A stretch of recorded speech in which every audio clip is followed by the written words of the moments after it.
This is the story of a boy named Sal Cooper, a true beauty with silver hair and red eyes. He became the most useful shadow of the Cooper family, but one day, something strange happened.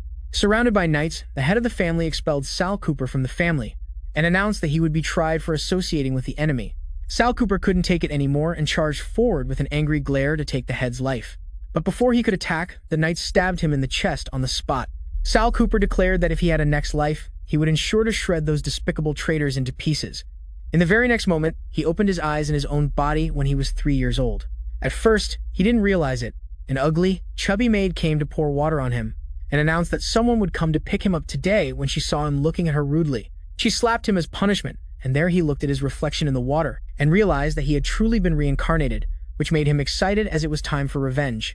In his past life, he was a shadow working with other shadows for the Cooper family, and endured a brutal training process since he was young, responsible for the family's hidden secrets. And as a result, they were granted assets. That's why shadows were willing to go so far as an illegitimate child. Sal Cooper was determined to save himself from endless bullying and worked hard to make up for his lack of talent. He took on the responsibility of working for the family and began his journey to destroy cities. After destroying the cities and winning, he returned thinking he would receive a reward. But he was framed. The scene shown at the beginning is from this point, the head of the family with black hair. Allan exposed the painful truth about the existence of shadows. He placed a dark oath on Sal Cooper, that any power Sal Cooper gained would be transferred to that stupid head.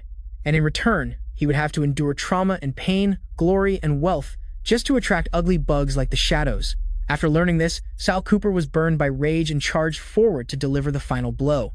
He couldn't hurt that bastard but used a skill he'd learned, the Dark Oath Reversal, and took away all the techniques that the head possessed.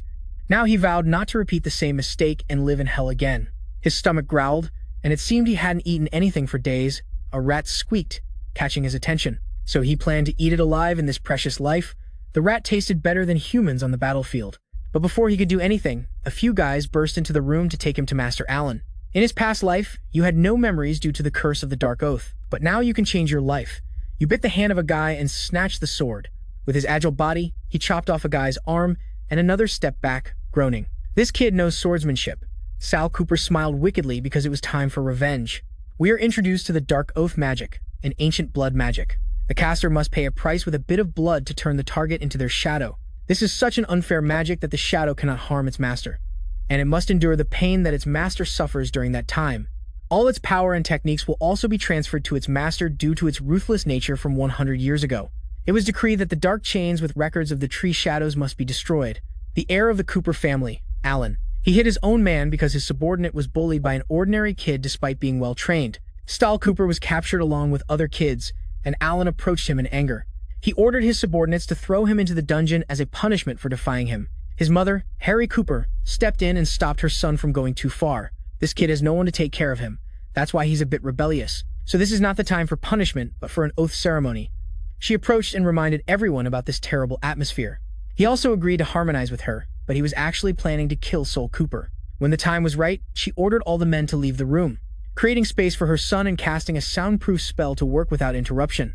All the kids were given a cup of holy water, and they raised their glasses with Allan, swearing to the family that they would dedicate their lives to the family.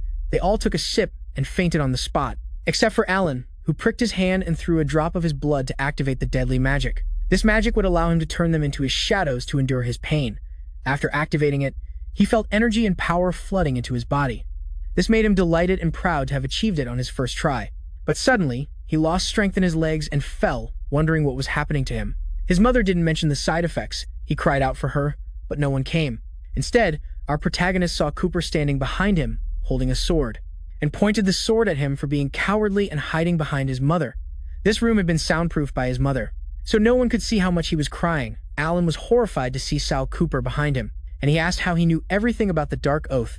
Sal Cooper seemed to enjoy Allan's fearful expression, and he wondered what expression Allan would have when the reverse oath was activated. He plunged the sword into the ground, and Allan felt a pain as if stabbed in the heart. In his past life, Sal Cooper had given up his life, and now he was just repaying that favor. He gave Allan one last chance. His mother was outside, and some people immediately recognized it. The soundproofing magic was broken. Allan was brought back to his room, and a servant informed his mother, Harry Cooper, that his body was fine. He just fainted temporarily after using too much magical power. Performing that magic had harmed his young body, and his heart ached for the same reason. The soundproofing magic was broken. Because one of the casters had been negligent during the performance, Sal Cooper ordered a hired hand to deal with that man and throw him to those hungry dogs. But for some reason, Allan felt uneasy, and he seemed to have a strange feeling that he was forgetting something. Hera cruelly patted his head and tried to comfort him that he didn't need to feel sorry for those shadows. She didn't need to tell her son because he was evil inside and out, and he said with a wicked smile that he was the head of the family, and those wretched creatures were born to sacrifice their lives for him. She was delighted to hear this and asked him about the rewards he wanted. She would grant anything. Sal Cooper, our protagonist, had heard such nonsense, and he seemed amused by this mother-son duo, but it didn't matter to him since he had turned Allan into his shadow.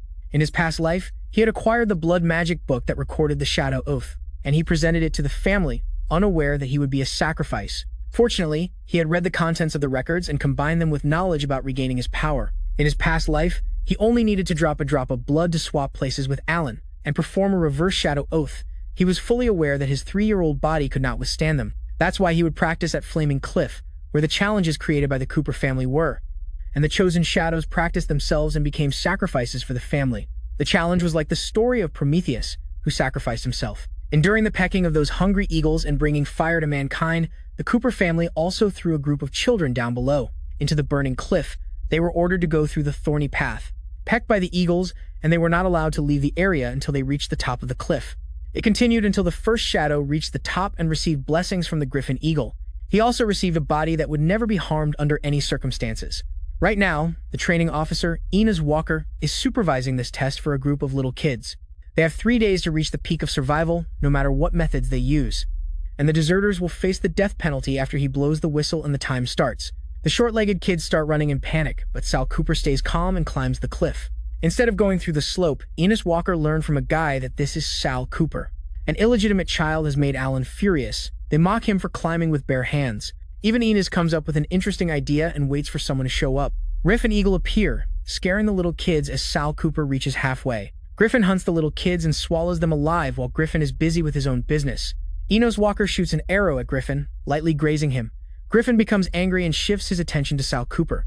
Thinking that he tries to do something evil, he lunges forward with his strength. Sal Cooper quickly dodges him to leap. He knows from his past life experience. The only way to receive Griffin's blessing is to tame him, and Sal Cooper uses a sword to subdue him. Sal Cooper stabs Griffin with a small sword, lightly touching him, and nothing special happens. Griffin throws a wind energy ball, pushing Cooper back. Even he is about to fall off the cliff. But luckily, he manages to grab onto the cliff. He forgets that he is a 3-year-old with small legs and hands. Although he has the swordsmanship skills of a 30-year-old man, he would be destroyed if this continues. However, there is a solution as long as he reaches a cave. He runs towards the cave, dodging the wind balls that Griffin throws with each ball released. The power of the wind energy increases. He comes up with an idea. Why not harness the wind energy? He lets himself collide with the wind ball and uses it to propel himself into the cave. At the same time, he activates the dark ball and collects energy from Allan. Allan, on the other hand, collapses to the ground. Sal Cooper successfully lands inside the cave, and he takes this opportunity to run. Griffin also appears there, chasing him and threatening him. But he doesn't know that Sal Cooper is not a gentle child. He grabs Griffin's child and holds it hostage. Only a few people know that a newborn Griffin has broken wings and cannot fly. Griffin asks him what he will do with his child, and Sal Cooper assures him that he won't harm it. Instead, he can heal it and make it fly, but with one condition. The people outside think that Griffin has completed his job and assassinated Sal Cooper. So they turn back and bring the good news to Allan to gain his favor, but Sal Cooper approaches them, riding on the back of the giant Griffin and ordering him to take them. So Griffin brings them to the gate of hell. Next, Griffin took him to the secret realm of the Stone Land as per their agreement. Their agreement was that he would help Cooper get the sword of Prometheus in exchange for Medusa's blood that could heal anything. However, Sal had a different goal, not to obtain the sword but to destroy this secret entity. They entered a kingdom with a terrifying creature that had a body like a snake and a head made of snakes. Without noticing, the statues moved together and attacked them, and Griffin used his energy to break the statues apart. But the broken parts reconnected and became one, so I can think of a Greek legend about the 3 sisters. After seeing these statues, they also didn't have 5 organs, just like the 3 sisters in the legend, and they shared the same eye and tooth. This statue looked like an ugly mermaid and spewed forth a waterfall. Seeing that, Griffin ran away from the statue. But Griffin didn't understand why Sal wasn't looking for the sword. If this continued, this place would collapse, and they'd die here. Sal showed a worried expression and said he was searching for the sword. There might be a way written in the characters on that wall. But the truth is, what he wanted was to destroy the entire kingdom, and escape from the secret vault he found in his past life. However, He was not satisfied with the level of destruction. He stopped right there and pointed to the roof, telling Griffin that the ruins said they had to destroy that eye, and then they would stop attacking.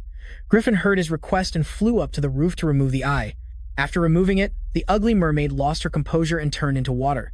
So it continued that the characters said Perseus discovered Medusa's location, only after stealing the eye of the Grey Sisters, so the eye Griffin had belonged to the Grey Sisters. Griffin was worried about their agreement and asked him if the ruins mentioned anything about the sword and Medusa's blood that could cure his child. Sal pointed inside and told him that was the sword. That was the sword Perseus used to behead Medusa, spilling both blue and red blood. The red blood could poison any creature to death, and the blue blood could cure any disease. There was another secret. The appearance of the sword occurred when Medusa resurrected. Medusa was the terrifying creature we saw at the beginning. Medusa attacked Griffin with countless tentacles, and Sal planned to take advantage of this opportunity to escape. Medusa wouldn't stop until her head was cut off by Perseus's sword, but that wasn't an easy task, especially as he was about to reach the vault. Medusa launched her tentacles to block him and hinder his progress, while Sal was confused, not knowing what was happening and not seeing Griffin. In fact, Griffin had shrunk down to a small form. He told Sal that this Medusa was not easy to deal with, and he didn't want to die either. Luckily, Sal had been to this kingdom in his past life. He knows some secrets, and he's planning to take the shield from the Knights of the Round Table. He will use his reflection to minimize the risk of looking directly into Medusa's eyes, and to avoid being turned to stone, as well as to block the attack from Medusa's gaze. He retrieves the shield and protects his small body from Medusa's attack, but he still can't endure the attacks for long and gets hit directly. Plus, the secret path has been destroyed. The only option left is Perseus's sword. He's pessimistic about being able to wield it. With his small body and talent, he doesn't want to give up without trying and die.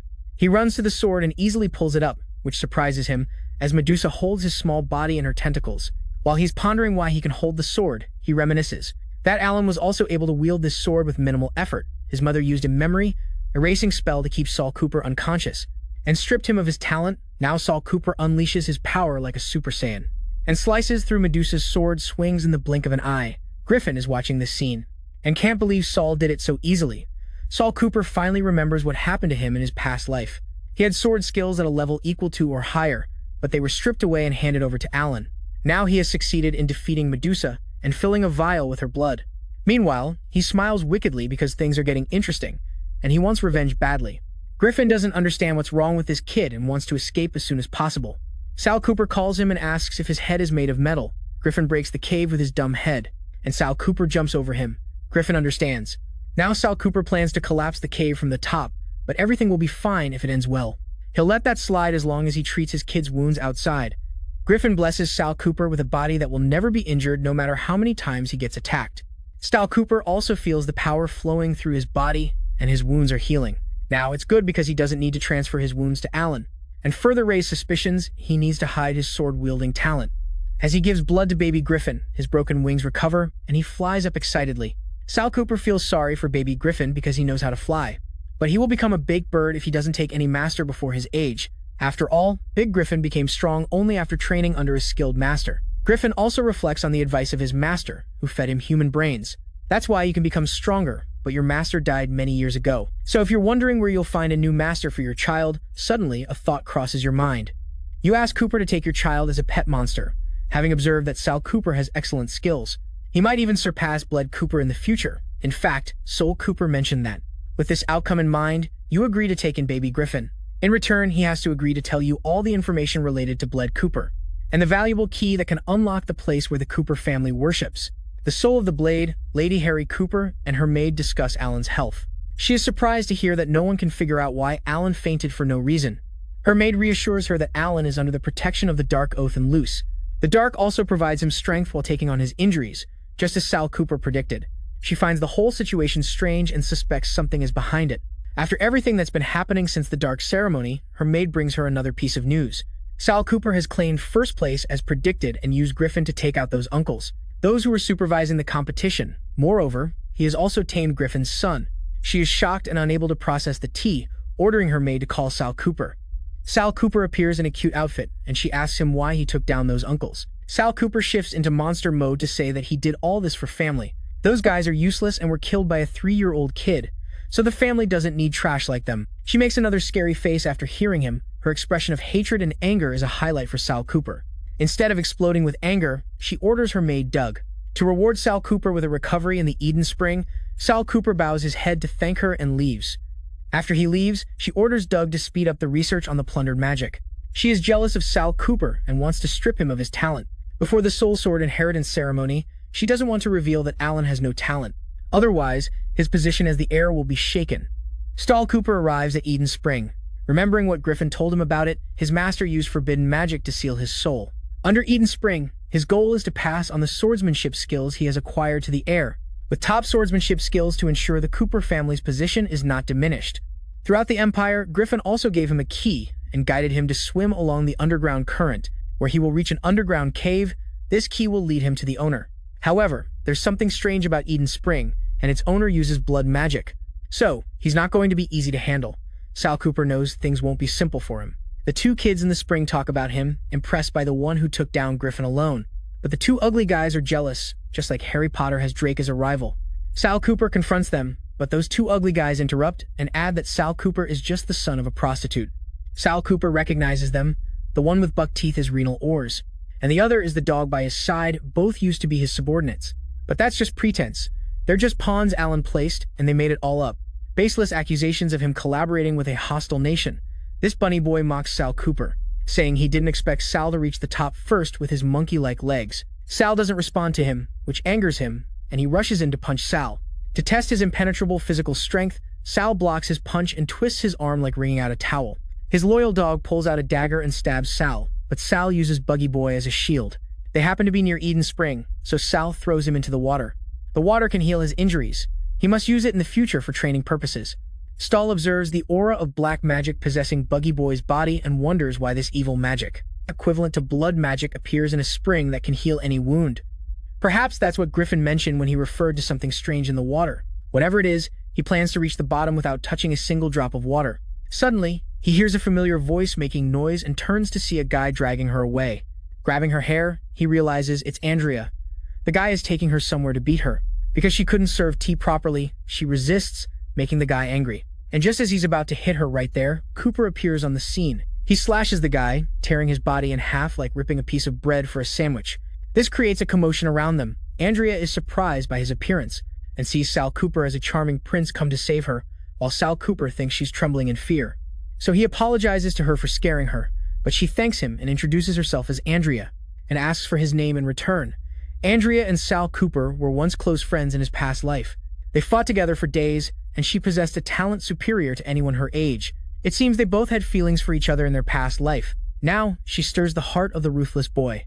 Because 5-year-old Andrea looks so cute to him, he regains his composure and introduces himself. He gets straight to the point and asks her if there's a way to drain the water, or to go deep into the spring without touching a drop of water. She replies, "There's a strange magic in the spring that can heal wounds. Those who use it never accept any other form of healing, and they are forced to rely on the spring for recovery." Sal Cooper understands. The family is using it secretly to control the dark and make people beg for help when they're hurt. Andrea takes his hand, and as a sign of gratitude, she agrees to show him a way to go deep into the spring. Without touching the water, she radiates a beautiful magical power that spreads around both of them. According to her, it's called duck magic because it lets people be like ducks. And ducks can go in the water without getting their feathers wet. She just has a bad feeling about naming things. It's actually called isolation magic. Suddenly, some guys come to catch Sal Cooper for cutting another guy. He grabs Andrea's hand and jumps into the spring. There's a current taking them down, but Andrea resists, not wanting to go further, and insists they turn back. Their hands slip apart and they get separated. Luckily, the current brings them both down to the bottom of the spring. Andrea remains conscious and calls out to Sal to wake him up. He opens his eyes and realizes they're under the spring. But he doesn't see any door for the key he got from Griffin. This key is supposed to unlock their worship place. The soul of the sword. Andrea guesses they might need to summon the soul. She's not sure about it, but she tries. She holds the key and chants a ritual, asking the key to find its master and open the door to its place. Just as she predicted, a magic circle is drawn beneath her feet, but some carnivorous plants attack them. Sal Cooper lunges forward to save her and pulls her back from those plants, but one of them opens its mouth, which is actually a portal to the spirit world. He calls out Andrea's name, but she has lost consciousness. So with no other choice, he lays her down and lets her rest. He steps into the portal and sees corpses piled up. He was prepared for this, but it's still too much. There's a many-eyed creature. The terrifying creature senses there's a guest visiting its domain. Sal Cooper knows about this place in the spring. It's a healing hot spring on the surface, but a disgusting place, where the Cooper family keeps their concubines. Sal Cooper is facing the true fate awaiting those concubines. They become kebabs for the soul of the sword. This ugly creature senses someone has entered its territory, and it quickly rushes towards Sal Cooper, sniffing Sal's scent. It quickly realizes this kid is an S-rank talent and asks if he's Allan, the one said to be born with S-rank talent, but he doesn't seem spoiled at all. After all, he is the heir. So it changed the hypothesis, asking if he was the bastard here to claim the inheritance. It won't let Sal easily get that unless he surpasses it. Sal Cooper arrogantly said, he came here to end his life, not to be recognized. This crazy creature was impressed by the descendant of bread. He attacked Sal Cooper with all his strength and used sharp hand movements. Sadly, a 3-year-old child couldn't stand against him and took a direct hit from the ugly monster. The monster observed, the cell had a body that could be injured, thanks to Griffin's blessing. He didn't expect Griffin to acknowledge this kid. Sal Cooper realized there was still a glimmer of hope, because Bread had used great power to seal the soul and hoped that his heir would inherit that. With his current strength, Sal Cooper used a strange technique, and a cross appeared, holding the monster in place, and inflicted a lot of damage, causing it to scream. It was a form of restricted blood magic. This monster had died many years ago, and the Empire had researched and devised techniques to counter blood magic. He just needed to take its heart and forcibly claim the inheritance. Sal Cooper charged forward with all his might and was about to cut the monster's heart. The monster freed itself. It was just pretending to be at a disadvantage. But it was just playing around. However, playtime was over for it. It acknowledged Sal Cooper had talent and ability, but not enough to inherit its sword technique. It was using a strange technique, and some blood-formed souls were emerging. They advanced together and attacked Sal Cooper. He countered them with his sword and created a protective shield. But the monster broke it with just a light stab into the shield. It grabbed Sal Cooper by the neck and threatened him. Meanwhile, Sal Cooper felt his energy and mana draining away. This monster felt familiar with Sal Cooper's aura, and realized it resembled the aura of a concubine it had eaten once, and maybe this was its son. It became excited to devour its own son. Hearing about his mother, Sal Cooper opened his eyes with energy despite just being in such a state. This monster was definitely finished, Sal Cooper recalled when he was a child, and he had spent time with his mother. He had a normal childhood filled with his mother's love. But one day, she left him alone. Then the kids started bullying him and throwing stones at him. They mocked his mother for abandoning him. He was just a kid and insisted that his mother didn't throw him away. After this flashback, his gaze ignited with rage and he stabbed into the monster's chest, saying that it was the one who killed his mother. The monster was covered in blood and groaned in pain. It wondered how this child knew the blood banquet technique that only this monster knew. It used its power to push the kid back. It had used too much strength and now needed more women to recover. Its energy, it went looking for another woman to devour, and Sal Cooper approached with a terrifying gaze and asked if his mother was tasty. He pierced through the monster's skull and saw a glimpse of his mother. He became emotional seeing her and withdrew his sword. The monster pretended to be dead and planned to eat more concubines. However, Sal Cooper was not done yet. He pierced through the monster's chest while it begged him not to take its life, and suggested that it could inherit his sword to enhance its swordsmanship, but Sal Cooper deemed it unworthy, and blew the monster's body apart, blood splattering everywhere. Now, the legacy of swordsmanship would be etched on its body after absorption. Sal Cooper felt sad about his mother's memory, and considered himself a monster without a mother since birth. He looked at his reflection in the blood and saw his mother embracing him, and denied that he was a monster, while Andrea rushed over, worried for him, because he was bathing in blood like Mikasa once bathed in Titan blood. She quickly used her skills to heal his wounds. In her past life she had met the same fate as the concubines, so he held her tightly with strong will and declared that he wouldn't let that tragedy repeat in this life. After this incident, news of the disappearance of the sword spirit spread, and caused an uproar in the family, leading to the execution of all Eden protectors. The servants never tried to bully Andrea again after witnessing Sal Cooper's ruthless behavior. Sal Cooper was accused of being the cause of the sword spirit's disappearance, but due to lack of evidence, he got away with all punishment. And we see the time after 4 years. Young Allan is on the testing field, and he is practicing fencing with other boys, showing off his swordsmanship skills. 2 new characters, Duke Q of the Isaac family and Duke Leon of the Cooper family, were observing his swordsmanship skills. Duke Q was impressed to see Allan, because he had heard that Allan was born with S-rank talent, and it seemed the rumors were true. They heard noise from the other side, where the protagonist saw Cooper boasting about his incredible sword skills. Many boys attacked him together, and he took them all down with his sword moves. Normal boys, his age, were still at the stage of Iron Sword Apprentice, but he had reached the stage of Silver Sword Protector. Allan felt angry seeing Sal Cooper steal his show, and challenged Sal to a duel, both thinking about their own goals. Sal wants to show everyone how terrible Allan is, while Allan wants to take Sal's life, making it look like an accident. Allan strikes first. He thinks he has a chance against Sal, but Sal is just playing around and watching Allan closely. He has no talent, even with his sword imbued with magical power.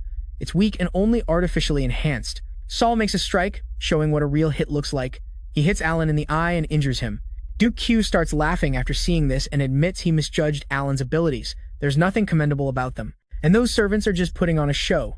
Duke Liam thinks that's disrespectful to his family. So Duke Q apologizes, saying he's just worried because his sister is engaged to Allan, and he doesn't want his sister to marry a useless person. Anyway, he reminds them about the joint collaboration coming up. It will take place in 10 days, and after finishing his words, he leaves. Duke Liam calls his servant and asks for details about Sal. She informs him that Sal is the son of his mistress, but she doesn't specify which mistress. He orders her to bring Sal to his office. Sal marks his presence beside him and bows his head to show respect. Duke Leon uses his power through his eyes. He senses no magical power emanating from Sal. He analyzes that Sal is deliberately hiding his true strength, just to avoid becoming the heir of the family. But in the end, he's just a kid. He assigns a task to Sal that he will lead a group of 10 people. Together with the Isaac family, go to the Lost Crystal City and retrieve the dragon egg. He also hands him a sword. It will activate the teleportation gate to the Crystal City. Sal knows this. This old man has no good intentions sending him there, but he can't know about the dragon egg. Sal holds the sword and says he has a request. Sally is a member of the Cooper family, and among them is our little Andrea. He took her away without notifying the head of the family. They reach their destination without seeing the Crystal City or the dragon egg. The Isaac family's girl, Gloria Isaac, entertains them. That the elite team of the Cooper family knows nothing about the Crystal City. She steps forward and introduces herself, but Sal Cooper is uninterested and turns to Andrea. He asks her to stay with the little Griffin Mio. He will be back soon. He moves ahead, leaving her behind. This makes her angry, and she follows behind, demanding his attention. He turns back and says if they don't activate the gate together, their trip will just be a waste. He met her in a past life, and she caused trouble. So he's trying to avoid her as much as possible. They both step onto the altar and the teleportation gate activates, creating a beautiful and sparkling crystal city. They wonder if dragons really exist in such a place. One of the soldiers in the Isaac family became greedy and plotted to take down the servants of the Cooper family. And bringing the dragon egg back to the Isaac family, he only thought about getting more rewards. And he raised his sword to attack them, but they were ambushed. And surrounded by the gatekeeper's light protecting the Crystal City, Gloria stepped in and took down the statues attacking those servants, but she left her back open and the statues lunged to attack her. At this moment, Sal intervened and defeated those statues in the blink of an eye with his skilled swordplay. He commanded all the darkness to form a formation, and they obeyed the order. They happily wielded swords with purple magic, and surrounded those statues with their auras. Sal charged forward to test the strength of the light, of the stronger gatekeepers or the power of darkness. Combining the power effects of those shadows, Sal swung his sword and defeated the gatekeepers in one strike. The soldiers in the Isaac family were impressed to see Sal perform well. Even Gloria seemed a bit flushed when her man won. Sal has swung his hand at a crystal and absorbed its entire power as a result. He went from a silver sword guardian to a golden sword master, with a tower beside them featuring a crystal-shaped hole. Salvador stepped forward, and as he fitted the crystal into that hole, suddenly they felt the ground shaking, as if an earthquake in Japan was attacking them, but it was actually just an altar descending, and a secret path to the dragon egg opened up. They were taken down below the tower and saw a strange place. This place was said to be the lair of an evil dragon, with countless dragon eggs lying on the floor. The shadows and members of the Isaac family began to pick up the eggs, except for Sal and Gloria's Sal. Cooper calmly observed them becoming food for the dragon. Suddenly, an evil dragon was awakened and caused chaos. Everyone began to flee. Sol went ahead to protect the rear and let them take the dragons. But a shadow betrayed them and activated the teleportation altar to return alone. Just as Sal predicted, Duke Leon ordered the rebels to abandon everyone, including Sal. According to him, only one family deserved the dragon egg, and it had to be the Cooper family. Sal was dealing with the dragon and defeating it, but the dragon was large and threw Sal to the ground as it was about to breathe fire.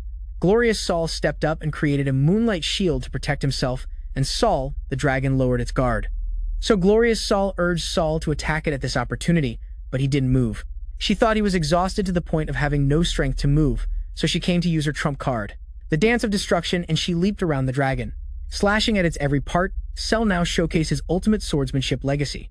The third skill, Blood Slash, allows you to use dragon blood and create copies of yourself. Others are impressed when they see you use the blood technique. Glory Sal tells them it's a forbidden technique, only the Cooper family is allowed to use it. Against the enemy, she thinks this blood technique has disappeared, but you have obtained it while she was pondering. She realizes later that Sal is standing behind her, waiting for her to draw the dragon blood. She screams at you for using her. You smirk wickedly and charge at the dragon. You were a pawn in your past life, but now you won't sit still and be used. Sal strikes the dragon and separates its head from its body. Everyone rushes over to celebrate your victory, but you stop them from advancing. Something strange is happening with Sal's sword. A soul is possessing him and says that he can't remain calm after taking its life.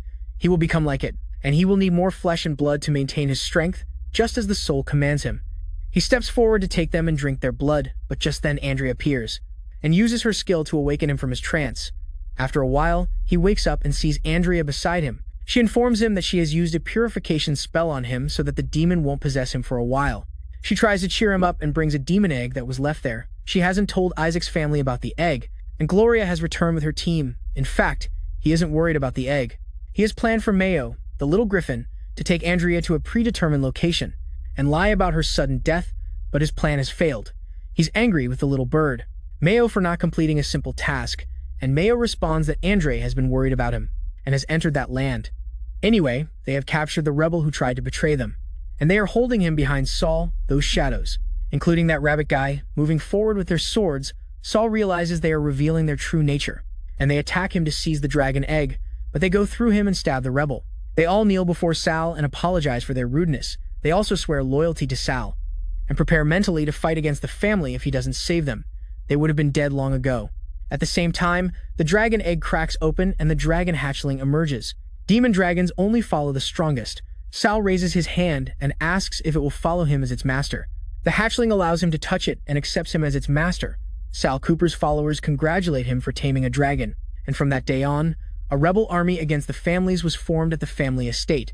Allan and his mother were in Duke Cooper's office. Allan insisted that his mother was like a 5-year-old child, asking when he could go to the horse racing track, and she replied he could go when his father finished his work. Duke Leon burst out in anger and scolded him for having fun all day. And worse than an unruly child, Sal not only killed the dragon, but also tamed his son. Harry Cooper defended his son, saying it wasn't Allan's fault. If he went there, he would also kill the dragon. She left the room. Taking her son and going with him to the horse racing track outside, she whispered to the maid and asked how the desperate magic research was going. He reassured her that the research was complete. They had to wait for an S-class test subject. Once they ensured this magic was feasible, they would apply it to Sal Cooper. She made a grimace and couldn't wait to get rid of Sal. The story jumps forward 5 years, and Sal undergoes the purification process by Andrea. During those years, with her final purification, she informed him that he would be completely purified. He would not be demonized and could use the sword without worry. He thanked her for her kindness, and she thanked him for giving her a new staff. Suddenly, he noticed someone outside and opened the window to check but saw no one. However, the darkness seemed to belong to the butler. The buggy boy and his friend burst into the room and reported to Sal that they had tracked the butler, as requested, and found out that he was recruiting a group of black mages to perform a ritual. He said he had found a talent with S level and high magical ability. Sal realized that this ritual was a magic deprivation ritual, and he wondered why they weren't targeting him, but looking for another target. He connected the dots and realized that another target with high magical ability could be Andrea. 3 days later, Andrea was cleaning up the mess in the warehouse when suddenly Doug ambushed her and made her sniff anesthetic to knock her out. He took her to the place where the ritual was held, where the black mages had gathered, and they began to chant the deprivation spell. Doug was also in the middle of the magic circle carrying a dagger, and as long as blood from her heart was put into the form, her talent would be transferred to him. He stabbed her with a dagger, but she vanished in an instant and appeared right in front of him. She demanded that he not underestimate her and bound him with her magical skill. Stellar lock. She remembered Sal telling her to step back and close her eyes. After her attacks, Doug ordered the Black Wizards to capture her, but Dragon and Griffin attacked the place and took on each wizard. At the same time, the hero Sal Cooper appears. He threatens Doug, asking why he dared to toy with Andrea. Doug reveals that the deprivation magic can only be used once. To ensure Sal's talent is transferred to Allan, he needs a trial, begging Sal for mercy. He's just following orders. Sal realizes Andrea is in danger because of him. He activates the dark magic on Doug and threatens him to go back and tell his master that the deprivation magic was successful and could be executed immediately on Sal. Otherwise, he would soon see hell. Doug asks why he is doing this. Sal answers with an angry look that he wants to expose Allan's true nature. Doug goes to meet Harry Cooper and lies that the deprivation ritual has succeeded. The upcoming full moon coincides with Allan's coming-of-age ceremony, and Harry Cooper is very excited to hear this, because the wish she has long awaited will be fulfilled, and she will create Allan. The strongest man in the entire empire has also arrived there. He flaunts his handsome face and tries to impress his fiancée Gloria, confidently inviting her for a stroll in the garden. But she doesn't care about his looks. She is disgusted by the fact that a useless person is her fiancé. She draws a sword to settle the matter if he wants to keep her as his fiancée. He must deal with her first. Allan yells and calls someone to pull her away. At the same time, our hero Sal Cooper appears and blocks her sword attack. Gloria changes her tone and takes Sal's hand, asking him to train with her today. He refuses to work with her, but she makes a cute face and says, "Not everyone is qualified to train with her." Allan feels jealous seeing this and concludes that his fiancée likes it. Sal is about to explode at them, but his mother calls his name. So, she forgets that today he will treat her better after they marry. He asks to leave afterward, and after he goes, she threatens Sal to train with her. If not, she will attack him.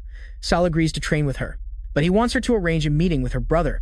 Complying with his sweet request, she arranges a meeting between him and her brother where Sal proposes that he can annul the engagement between Gloria and Allan, but that will happen in exchange for the family treasure of the Isaac house. The virtual time box from his past life, Duke continuously suggests annulling the engagement because he is dissatisfied with Playboy Allan, but he is rejected by the royal family. So, Sal wants to take advantage of this fact. Duke passes by Sal in a flash and scratches his face. He said this engagement was arranged by the royal family and can't be cancelled by someone like him. Sal drew his sword and proudly declared that only he could solve this problem. Duke was shocked to see this sword and wondered if the S-rank talent kid was him. Sal charged forward with his sword, suggesting that if this engagement can't be cancelled, the young man could be cancelled a month later. All the bastards from the Cooper family were called in. Dub informed his lady that everyone was present except for Sal Cooper, so Allan went to look for him. She ordered him to go and help him. Allan's coming-of-age ceremony is about to take place. Duke Leah met Duke Hu and asked why he was here. He didn't invite him. Yukia replied that he came to enjoy his brother-in-law's ceremony, so he was just excited, keeping him busy. According to him, the real work was being observed by Sal Cooper. A shadow informs Sal that everyone had arrived, and it was time to activate the virtual time box. Many rebellious shadows gathered around the virtual box, and they chanted the ritual, creating a magic circle around the mansion. Sal was watching from a corner. Allan held him tightly and asked why he was standing there alone. We see Sal Cooper being captured and tied up with a stake underground. Allan was also there, stabbing Sal with a knife, saying that his swordsmanship talent would belong to him. Sal was still there, injured and stabbed in the heart, actually a nightmare being viewed by Andrea, and she woke up calling his name. It wasn't just a dream from Sal Cooper's past.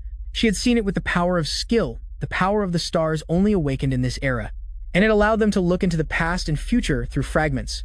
She ran towards the mansion, worried that Sol was in danger. She saw Sol with Allan, and Allan handed him a glass of wine. She activated her skill and planned to make Allan sleep for a few months, but Eric Cooper recognized her and ordered his men to capture her. Silently, she wondered why Andrea could use magic when Doug said that the disempowerment ritual had succeeded. She didn't dig deeper into the details and prioritized the disempowerment ritual. Sal held the glass of wine, and with the first sip, he immediately passed out. Everything happened as Andrew dreamed. Sal was captured and tied with a stake. Allan beat him up, venting his anger for having everything that should have belonged to him. Harry Cooper urged him to stop wasting time and get to business, handing him a dagger, specifically designed to pierce Sal's invincible body. Allan took the dagger and excitedly stabbed Sal Cooper.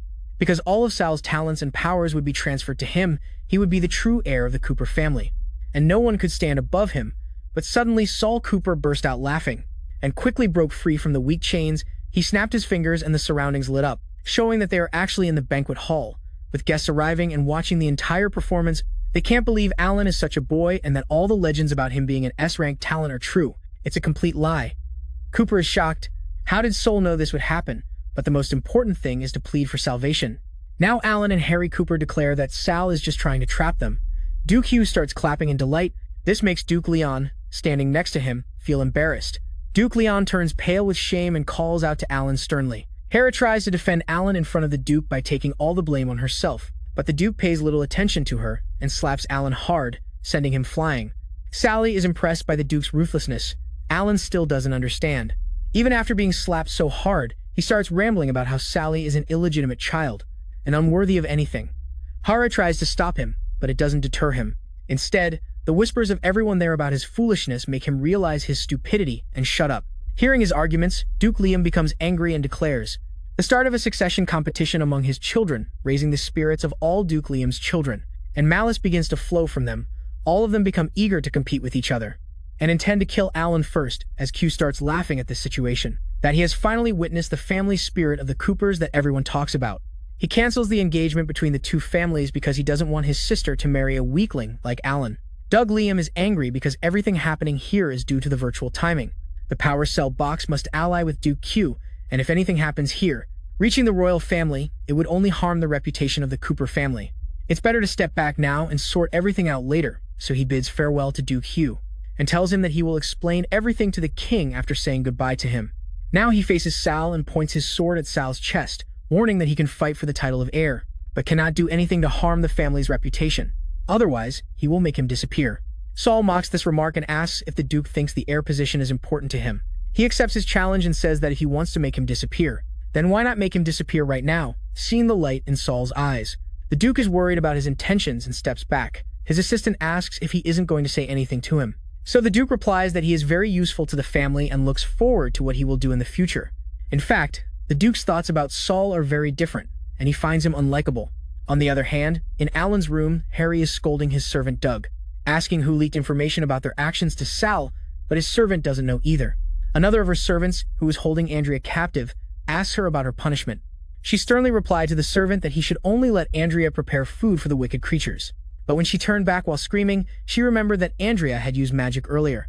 She realized that the reason for this could be that the disqualification test had failed, or it might not have happened at all. She glared at Doug in anger, and demanded he show the talent he had stripped from Andrea. Doug trembled at her fierce mood and tried to justify himself, claiming that her talent was too much to handle and he needed a few days to master it. But now it was too late because Hera ordered her other servants to execute him. He tried to explain to her, but Hera didn't listen to a word he said, and he was judged on the spot. Harry shamelessly walked toward Andrea and grabbed her neck.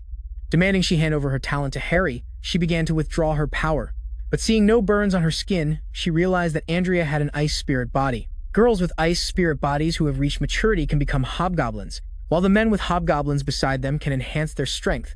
So this was Andrew Change's intention. Sel wondered why, even after showing Allan's mediocre and poor talent, the head of the family was still not ready to eliminate him or the reason behind this. It was because the head of the family feared the power behind Allan's mother, Hera, who had also tried to keep him at the castle last night. The prisoner did not know the reason behind her trying to keep him in the palace. Now, anyway, he had decided not to leave the palace, until he made Allan suffer as much as he was thinking about all this. Someone knocked on the door. He thought it surely was Andrea and allowed the person in. He was surprised to see the Duke Hugh's sister, Gloria, and thought that if he could improve his relationship with the Isaac family, he could directly kill Allan. She was here because she had heard from Duke Hugh that he would return the illusion box today, so she had come by herself since she was free today. He asked her why a family at the level of the Cooper family would want to make a box that could only create illusions. Seeing him worried about this, Gloria tried to take advantage and make him believe in her unfounded belief. But Sal threw her out the door to get to her main issue, and told Sal that she wanted to fight him, both standing on the battlefield. Gloria attacked for the first time with her sword towards Sal, but he successfully blocked her attack, and pointed his sword at Gloria's neck, marking his victory. Sal asks Gloria about the secret of the virtual box, as Gloria wants to reveal the secret after the fair match. She tells him that this is a legend and no one really knows the truth of it. According to the legend, if someone can gain recognition of the power of the stars and master the virtual time box, he can sacrifice his whole life for someone to be reborn. Sal realizes that it was Andrea who sacrificed her life for him to be reborn. So in this life, he must take care of Andrea along with seeking revenge as they had. While discussing this, Sal's attendants come to inform him about Andrea's capture. He asks them for details and they tell him that during last night's attack, someone saw Andrea being captured by Harry Cooper and other attendants. Gloria also mentions she heard this morning that Andrea has become the personal assistant of the young master and will become his lover when she grows up. At that time, she thought the young master they were talking about was Sal, but now she understands that it's actually Allan. Sal rushes out towards Allan, boiling with rage, and his attendants follow because his gaze is not like he's about to save someone, but to kill. On the contrary, Allan is furious as he recalls the humiliation he endured because of Sal, and is determined to make Sal suffer. His attendants try to calm him down and invite him to eat, but he throws the food aside and refuses to listen. Another attendant shows him Andrea, that he can make Sal suffer through Andrea because he likes her. Now Allan's attention shifts to Andrea, and he is happy that she will be his lover in the future. Andrea feels powerless, as her magic has been sealed by the chains around her, and prays for Sal to come and save her. He mocks her and excitedly thinks about the feeling of the cell, after seeing Andrea as a humiliated slave as he begins to reach out to touch Andrea. RM appears like a hero and punches him in the face. He steps up and kicks him in his sensitive spot, and then he doesn't stop. He is so furious that he keeps kicking Allan over and over again, breaking many of his bones. Allan cries for help and his servants rush to stop him, while Gloria unlocks Andrea and tells her to hold Sal back. Andrea grabs Sal's wrist to ensure her safety, and he has also regained consciousness. The servants take Allan away as he's beaten and bruised, and then Hera arrives. Seeing Allan's condition, she screams at Sal, asking if this is how he repays his father, the one who brought him to this castle. Upon hearing this, Sal draws his sword and advances. This frightens Hera. He cuts into his palm and challenges Allan to a blood battle. To the death with his own blood, she will never let Ellen and threaten Andrea survive. Everyone gathers at the arena, and today is the day of the fight between Sal Cooper and Allan Cooper. Sal has his sword and Allan has no sword, but he has a strange shield around him emitting eerie vibes. Their duel officially begins. This strange shield is Medusa's shield. He throws a petrifying laser beam at Sal, which he dodges as if dancing.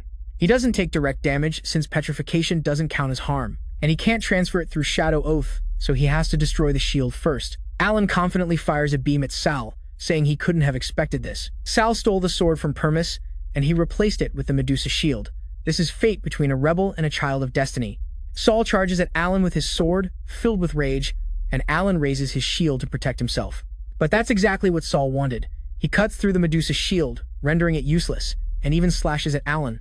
However, Allan remains unharmed, as he has also leveled up to a golden staff mage. He activates a curse of the dark mage. A few bones covered in a terrifying aura appear, and Dooku opens his eyes in shock, realizing this is dark magic. It can only be mastered by using the souls of 1,000 deceased commoners who died in agony. He wants an explanation from Duke Leon, but Duke Leon calmly watches the performance and says, "It's a family secret, he must respect that." Allan directs the cursed bones towards Sal, and surprisingly, Sal doesn't dodge. Instead, he slices them with his sword, which surprises Allan. Allan sends another wave of cursed bones enveloping Sal's entire body, but Sal remains unharmed. Sal is unleashing his power like a Super Saiyan and charges forward to assassinate Allan.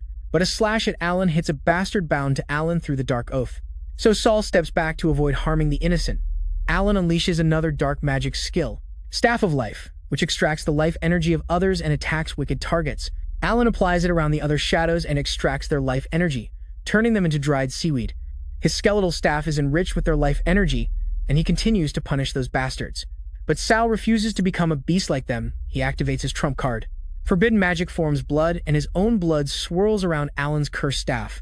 Returning the life energy of the other shadows, they come back to life and cheer for Sal. At the same time, Sal's demon dragon also appears on the scene, roaring behind Sal. This shows that Sal is not a meaningless kid. The dragon stands on Sal's shoulder and roars in fury. The Duke is surprised to see the dragon supporting Sal and performing a legend. That if a dragon synchronizes its emotions with its master, it can change shape and enhance its master's abilities. This dragon also transformed into a silver armor with intricate patterns and enhanced Sal's power range. Allan made a funny face that you could only see in a movie because he couldn't believe it. That a dragon and a human could synchronize their hearts and minds, he believed it was an illusion of magic, and sent another wave of black magical skeletons. Sal sliced through this wave and charged towards Allan. Allan held his back for a moment, using his staff, but Sal cut off his arm and separated it from his body. Harry Cooper stood up, worried for his child, and the Duke calmly reassured her, asking her to sit down. Sal was not done yet. He punched a hole in the chest of the gathered skeletons and incinerated them to ashes. This is all revenge for how Allan stole the talents of his shadows and Sal in the previous life. He charged at Allan to end his life, but Harry Cooper intervened in the fight and saved her little child in a life-and-death struggle. The Duke also had information about her. She used to be an S-class wizard, but she married the Duke and never set foot on the battlefield. He wondered about a rumor that she had used magical artifacts to create a holy shield, and she had been injured in a counterattack when assassinating the previous head. In reality, she had used her power and drawn her holy spear, which seemed to be a powerful magical spear. If she knew he would become such a monster, she would have ended his life when he was just a child. Duke Leon intervened and shouted for them to stop the noise using magic to suppress the wave. His voice shattered Hera's spear and dismantled Sal's armor. He stepped in and ordered Hera to lead her people away. She clearly resisted but gave a final warning before he changed his mind. Sal and his minions also left the villa following Duke Hugh and his dogs. Duke Hugh invited Sal to join his family, but Sal declined and didn't want to cause a war between the two families. However, he could negotiate with the Duke since the king was seriously ill, and a war between the families was unavoidable. So if he entered the Royal Academy, Duke Hugh would likely hear news from the capital first. Due to Q being impressed with his calculated moves and wondering why he was helping him enroll in the academy, Sal wanted to make better use of his S-class talent, so he suggested becoming a direct disciple of the Hidden Sword. St. Chris, we see Chris at the end, appearing to be a middle-aged and drunk man. A few days later, they arrived on the outskirts of St. Gordon City and could see 3 towers ahead. These are the strongest defenses of the city. Dooku warned Sal to be careful outside the academy. Because the city is full of nobles, he said a lot of things. So, Sal wants to escape the group as soon as possible, but Dooku continues to reassure him. He assures that he will handle all matters related to the academy. Andrea will have to endure a bit of inconvenience, because she will be enrolled as his maid, and this is the only way for both to live together legally. The others are Sal's bodyguards. He will assign them tasks on his property. To protect the property and deal with the bandits, Sal seizes this opportunity and runs ahead. He says he will handle the bandits himself, and the Isaac family will take care of bringing Andrea to school. He goes deep into the forest and sees a bandit hideout. He recalls his past life and remembers a girl named Angela, Chris's daughter. He calculates the time passed and guesses she would be about 7 years old by now. And trapped in the bandit hideout, Chris is desperately searching for his daughter. If Sal finds her, there's a chance he could become Chris's disciple. Sal and his dragon undergo Power Ranger-like transformation and attack the bandit hideout. In an instant, he uses his first inherited skill and slits the bandits' throats without them noticing. Then he charges forward and uses his second inherited skill, Blood Serpent. A fire serpent emerges from his sword. It slashes through the bandits, and the solid bandit leader appears, attacking Sal. Sal clearly dodges this attack and retreats. To use his third inherited skill, he slits the bandits' throats and creates blood clones, using his blood to attack all the bandits after everything is settled. A mini Griffin flies to him and leads him to a cave. Sal uses a block to open the cave entrance. He goes down the stairs only to find Angela sitting there alone. She asks if he came to rescue her, and he bluntly says he came to take her to her father. In return, he will ask her to teach him the swordsmanship lesson that Angela once mentioned to him. She can recognize and sense others' true intentions, so he is always honest with her as he expects. She quickly trusts him and prepares to go with him. He hugs her and climbs up the stairs, where a skeleton resembling Brick awaits him. He sets her down on the ground and instructs her to run as fast as she can. While he distracts the skeleton, the strength of a 4-meter-tall skeleton is equivalent to a sword spirit. And this skeleton at the gate is 5 meters long. He performs the Power Ranger transformation with the dragon, and charges at the skeleton, despite it being entirely made of bones. But its gigantic hands look like they are made of steel. This skeleton is tough to handle even for Sal. While he is holding off the skeleton, Angela seizes this opportunity and runs away. Sal still has one move he wants to try, so he quickly unleashes his dragon armor. The force release of the dragon armor caused the remaining magic to explode immediately.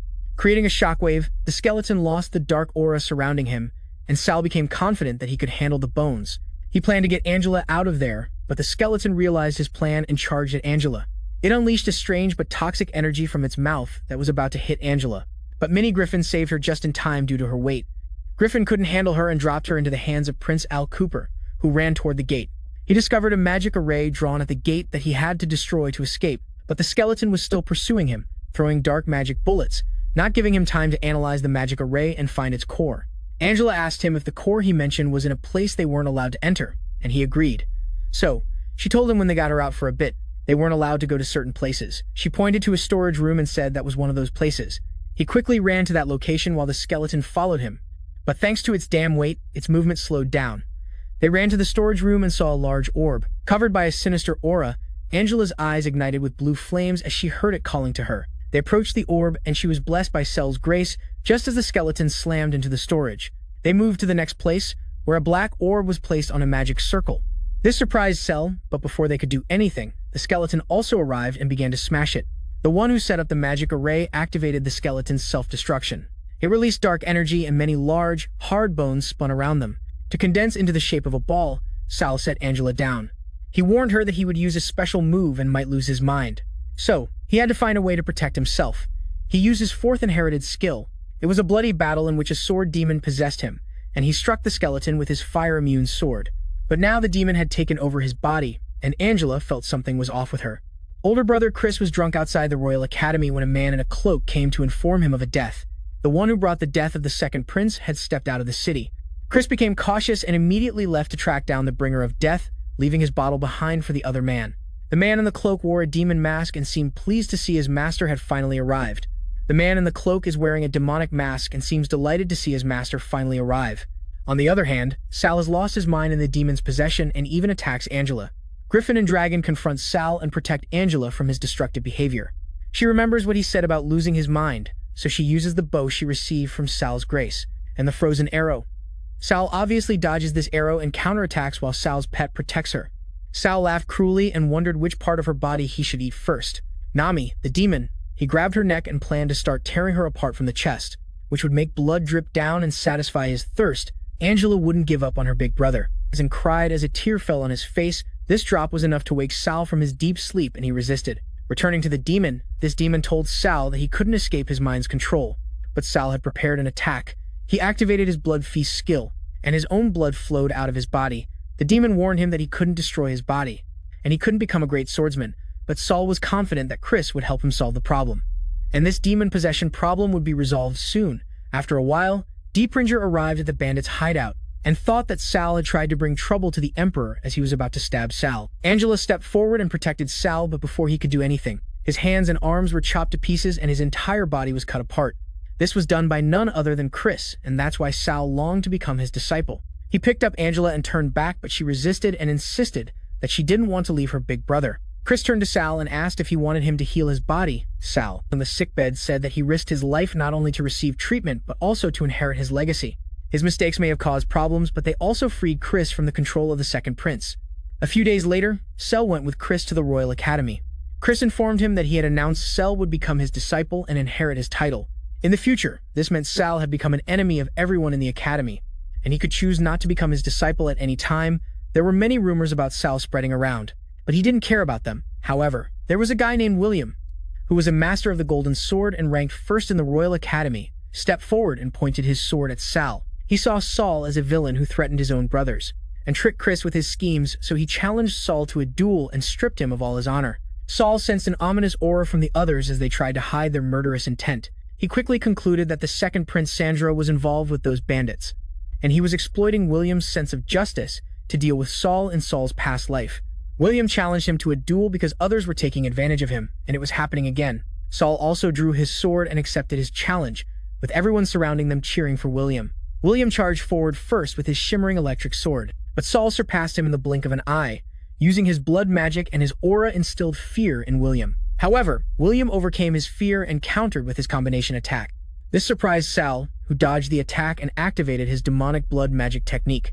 Although his master Chris had forbidden him from using it, Sal was ready to bet his life to gain William's loyalty. Sal created sword replicas from his own blood and cornered William, making fear show on his face. But Sal became frantic. The demon possessed him and overwhelmed his mind. Everyone around prepared to deal with Sal, thinking he was using forbidden blood magic, and he was recklessly killing people. They urged William to step back, but Sal had won his loyalty, and he would protect Sal before dying just as Chris intervened unnoticed. He knocked Sal unconscious and slung him over his shoulder. He told the students that it wasn't the Royal Academy's style to take advantage of others in danger. There would be more opportunities to compete with him in the future, sending a chill down the students' spines. They felt terrified by Chris's aura, the second Prince Sandro, and the second son of the Shabat family. Moreover, Shabat was also present. They headed to the trial hall. Following Chris and Sal, Andrea saw Sal in bad shape and asked Professor Cassidy for permission to help him. Only she could deal with the demon possessing him, but Cassidy wouldn't allow her near Sal. The practitioner of vile blood magic, the school of magic, and the ethics of magic are irrelevant, but blood magic is different from other magics. Chris took Sal into a room. He scolded him for using blood magic. Blood magic is different from regular magic, and if he wanted to master the blood demon technique, he needed strong mental and physical strength. Chris spent 7 days helping Sal recover and teaching him how to use bloodline magic, the power of blood magic, but that was how Sal was repaying him. He didn't want to create drama with the Cooper family. Sal said there were things worth risking for, and he gave it his all, because he knew his master wouldn't let him lose control. A steadfast man, George Brandon, the head of the Combat Academy, listened to their conversation from outside the room. He told Sal that he had a noble nomination according to the school's regulations, so he had to complete a challenge to prove his worth and stay in the academy. He also warned Chris not to disrupt the school's regular teaching rules. The principal is very lenient with Chris, but not with him. When George left, Sal wondered if he had a conflict with Chris. Chris asked him not to worry about the old man. He just needs to focus on the school's regulations, and the old man won't do anything. Then he also advised Sal to prepare for the challenge. The challenge arranged by the old man won't be easy.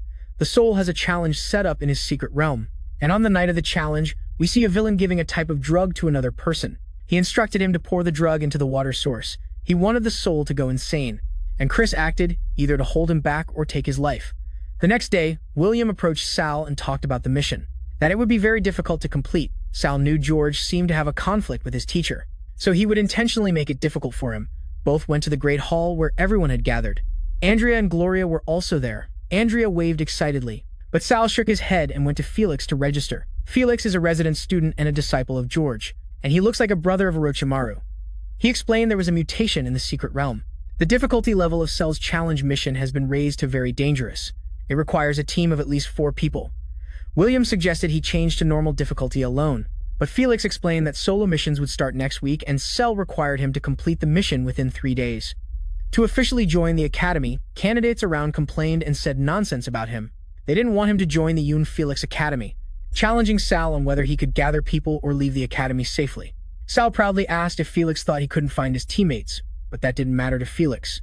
People didn't want him to join. He even insulted William, saying Sal could become a lackey like William in the academy. Sal couldn't stand the insult to his best friend.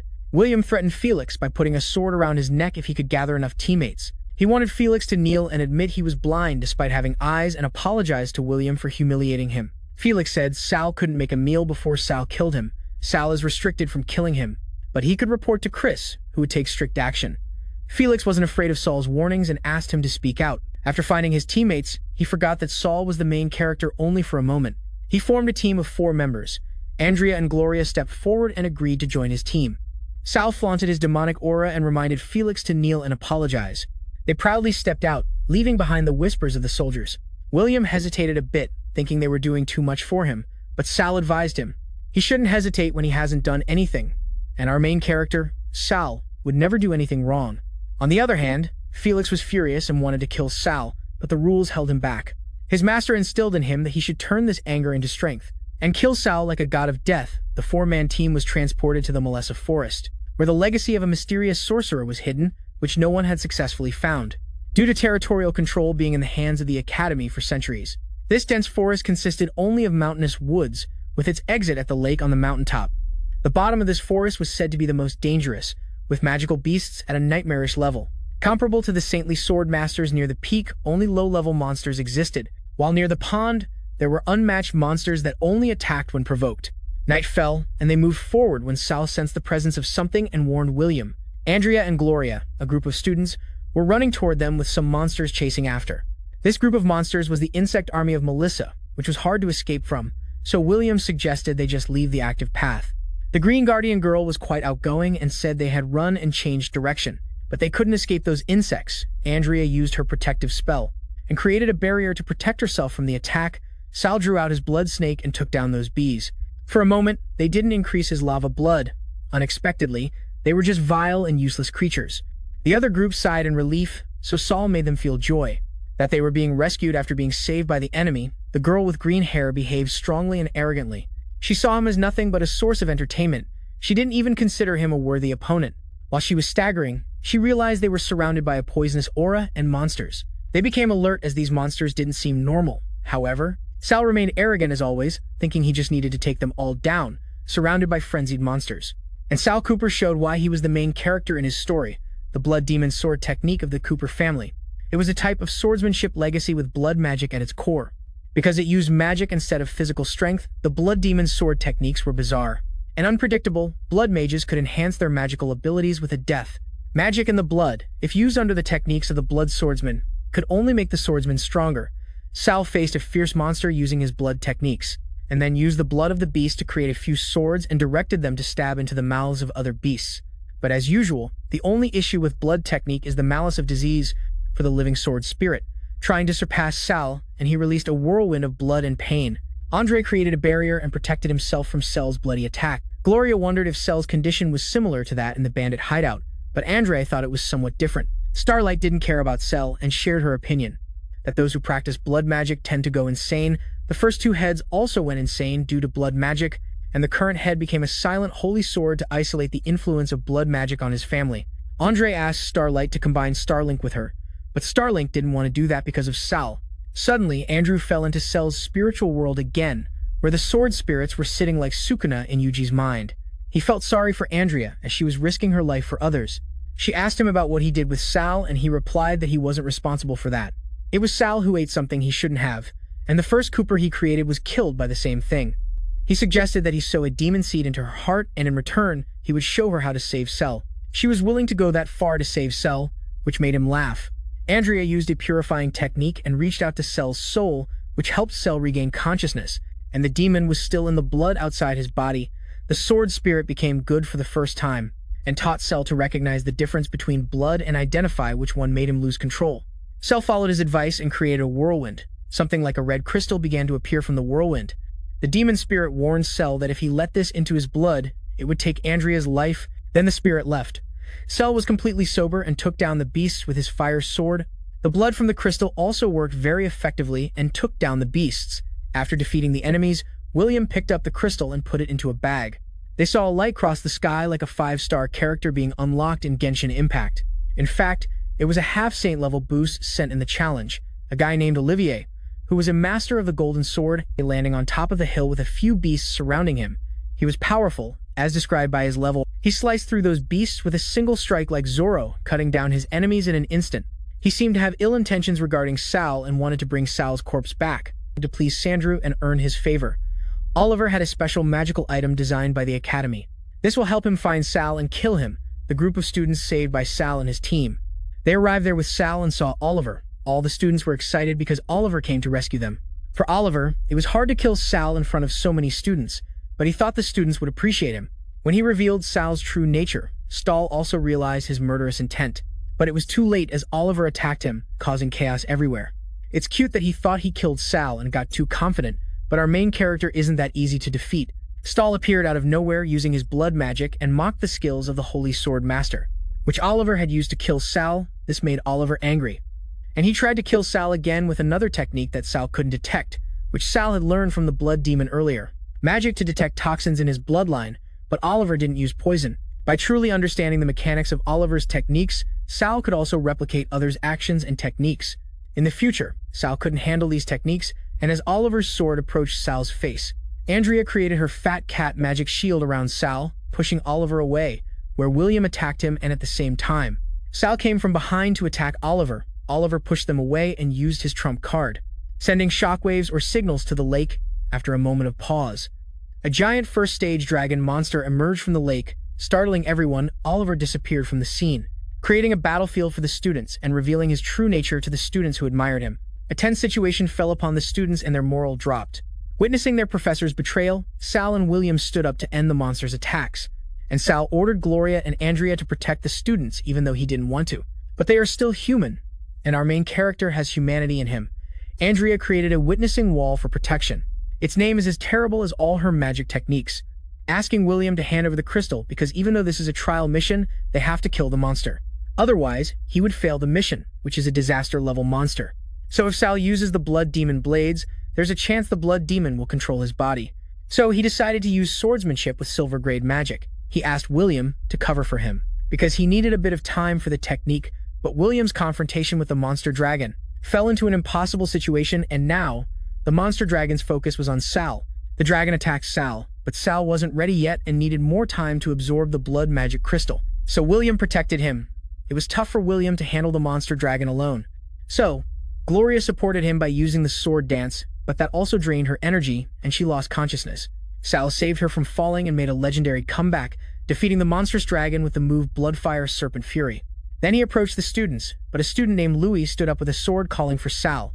A demon controlling blood magic appeared to attack him, but it backfired. He knelt down and expressed his gratitude as well as apologized for his past actions. Following him, all the other students bowed their heads and expressed their gratitude. When the girl with glasses noticed the swarm of insects, Sal felt strange that this swarm definitely hid some kind of secret. He guided Andrea to protect the students, went to the bottom of the lake, and found a heart there. There he understood that the swarm of insects was only to attract life force. The main motive was to use this heart to resurrect a sorceress named Melissa. A black magic circle was also summoned there, but that didn't matter. Because those who live off the life force of others are better off dead, he unleashed his blood serpent and destroyed Hardy, returning all the life force absorbed by the heart back to its owners. All the students regained their strength, and an exit to the secret realm opened up there, which our MC happened to discover. On the other hand, Oliver thought that if everything happening in this realm spread outside, it would affect the Crown Prince's plan to take over the Academy, and he wouldn't be able to have a place in the Academy. He had to be very careful to prevent any mistakes. Everyone was excited to get out of this realm. Their style returned to them, and Andrea asked about his condition. He assured Andrea that he had also recovered his mana, and he showed her the two things he found at the bottom of the lake. She observed a very rare crystal bottle. and it had a strange toxic smell found inside the corpse of the monster. It must have been used to contain poison. So to understand better, she would ask her teacher about this. William told him that seeing the size of the other crystal, it was definitely a disaster-level magic crystal left by a 5-headed dragon. They had fought. All the crystals they found earlier had been used, and now Sal's mission was in danger. But a student suggested giving their crystal to Sal, and then all the other students also gave their crystals to Sal because he was their savior. All the students happily moved forward when suddenly Oliver attacked Sal, shocking everyone. But Sal dodged his attack. This sneaky move made Sal furious, and he transformed into his blood vision form. A fierce battle began between them, and both attacked each other. Due to this assault, the crystal bottle fell out of Sal's pocket. At the same time, George stepped in between them, scolding Oliver right in the face. But inside, he thought he was just a burden to him and didn't care about the lives of the students. Oliver defended himself by saying he was just destroying the evil door, the one who poisoned the kingdom. Hearing this, all the students were shocked and worried that they had been poisoned. They asked George if this was true, and George confirmed that it was. He opened a specially designed scroll to detect toxins in the air. If the culprit had spread this poison in the air among them, the scroll would find it, and magical rays appeared from the scroll. It pointed towards the crystal vial that fell out of Sal's pocket, making him suspicious in front of all the students. They could hardly believe it because he was the one who saved them, but now provided reasons that made Sal seem despicable. In front of all the students, George was delighted to see their foolishness. They had been easily manipulated, and now Sal and George faced each other. When George asked him about his feelings, Sal smiled. He said it was easy to blame someone by finding excuses, and he would make him pay for that. This made George furious, and he gripped him tightly, quickly making it hard for Sal to escape. He was astonished by the power of a true holy sword. Sal couldn't use his power. He also couldn't control his magic. George had found a way to kill him. So he invoked Article 367, which states that faculty and staff have the right to kill a student who harms school staff without reason, and with that, George attacked Sal. George was about to strike Sal, but at that moment, Principal Albus arrived through the portal and stopped George. George pointed out the vial he found through the scroll. The man had given it to him. He used his appraisal technique and realized it was poison, used by the royals to target blood mages, but this wasn't enough evidence to make Sal the culprit. So he shackled Sal and Oliver in the dungeon for further investigation. It was best to detain them first. Otherwise, Sal would be targeted by many who wanted to kill him. They led both away, leaving behind the students, who all had different thoughts. Some had a positive outlook while others had a negative one in the academy's dungeon. Teacher Chris was applying ointment to Sal's back while telling him about the poison, and his investigation showed that the poison came from the second prince, Sandro. Advising him to be careful, he went out afterward. Sal sarcastically said to Oliver, who was also in the dungeon next to Sal, that his teacher didn't care about him but still served him. Oliver didn't care, because to him, it was his honor to serve the royal family. Hearing Sal's words reminded him of the warrior's oath to the royal family, and feeling somewhat angry, RMC tried to use talk no jutsu like Naruto to make Oliver realize his worth, and also promised to let him escape from the second prince if he recounted everything that happened in the kingdom to Principal Albus. But Oliver is not someone who can understand our main character's words of encouragement, and instead, he growls at Sal that he is not a traitor like Sal, who betrayed his own family. Oliver's confidence does not please Sal, so he challenges Oliver to see how much he's worth. In front of the second prince, Sal's thoughts about his worthiness in front of the second prince stem from an unknown person who came to Oliver moments ago and told him about Sal's arrangement and his duel in the combat arena against the beast, and also gave him a vine of life that would ensure his glory. And Oliver accepted it to show his loyalty to the prince, reminding him of the cost of the vine of life, which is death. Sal mocks the glory that Oliver will achieve after death. A massive crowd gathered in the arena and was eager to witness their duel. This duel is held under an ancient rule whereby a battle between two warriors will take place, under the assault of a beast, the last warrior standing, regardless of whether by killing their opponent or by teaming up with their opponent to kill the beast, will receive a reward from the second prince.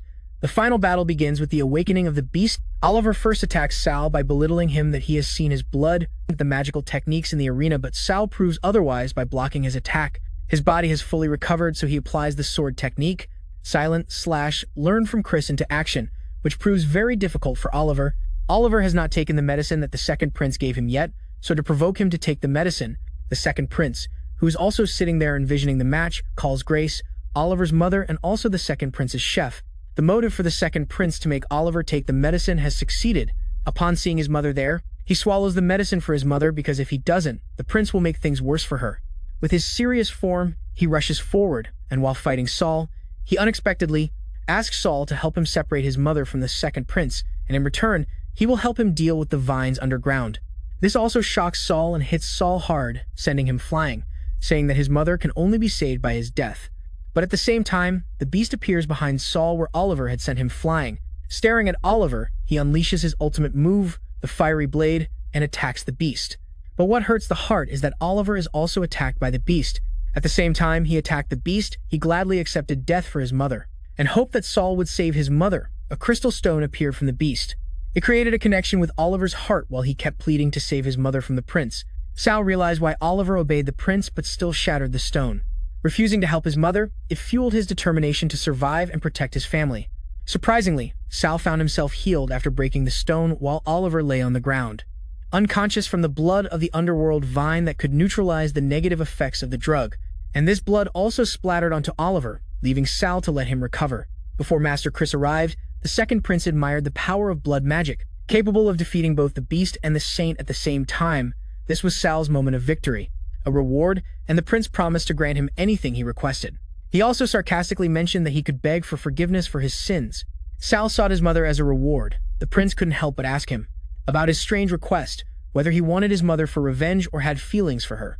Sal was not far from the prince's expectations as a natural blood magic cultivator, because greed surely had to be in his blood when he wanted to reclaim everything. The prince suggested Sal partner with him and become another pawn, but Sal felt pity for his mother, who had been forced to bow down and mock the prince if his behavior was always so rough with other subordinates.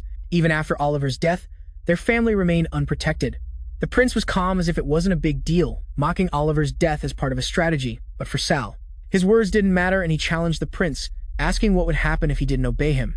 The second prince was trying to make him angry after bad-mouthing blood mages, that they were only born to be despised by the world and only higher powers could protect him. If he did not become the prince's sword, the kingdom's secrets would be revealed, and to do this, he would be expelled from the academy. Suddenly, a soldier behind the prince rushed forward to attack Sal for refusing his grace, but he didn't move and stopped the attack. As if it were a minor issue, suddenly Oliver and Chris appeared with guards following them to protect him, thinking Oliver was an assassin. Oliver could not see his mother in that state and hugged her tightly. His mother was very happy and grateful that he was still alive. All the guards attacked Sal at once, and Sal easily knocked them away with one strike. And finally reached the prince. Sal thought that his power was completely useless and placed his sword against his neck. The prince catches Chris's attention, who is standing behind him. He questions why, as the head of the royal bodyguards, he isn't doing anything to protect a royal family member. As they are being assassinated, these words strike at his pride, and within seconds, he takes down a nearby bodyguard with one swift attack, showing his loyalty is only to the majesty. He reveals 3 vials of medicine discovered in Melissa's dense forest. He must investigate their origin. The prince worries that if he looks into these drugs, the truth about him will be exposed, and the new exchange conference is about to take place. This is not a good time to be found out, as all of this could delay his plans. So he makes up an excuse that they were actually not given to Oliver, but rather to Moran. He feels anxious but tries to act normal. However, these tricks don't work on Sal. Because our main character is a genius, he pretends as if he will punish Moran for punishing Moran and will explain to Chris. He orders the bodyguards to call Moran, to understand that the prince is behind everything and has many people serving him. He could get Chris into trouble if he kills the prince first, so he should take out Moran first.